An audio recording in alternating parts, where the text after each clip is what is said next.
Pernah kepikiran gak sih di saat Cina memaksa warganya cuma punya satu anak, di Indonesia kita masih percaya bahwa banyak anak itu banyak rezeki.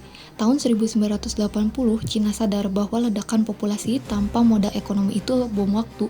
Hasilnya, one child policy. Radikal, kejam, tapi berhasil untuk mengangkat jutaan orang dari kemiskinan. Tapi di Indonesia, anak sering dianggap sebagai aset, tapi mereka nggak tahu cara untuk mengembangkan si aset atau anak ini.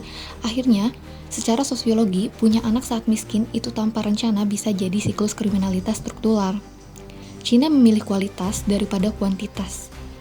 Kita terjebak di kuantitas, dampaknya stunting, putus sekolah, dan beban ekonomi yang diwariskan ke generasi selanjutnya. Banyak anak baru jadi rezeki kalau negara dan orang tuanya itu siap secara sistemik, tapi kalau enggak, itu tuh cuma ego yang bikin anak jadi korban.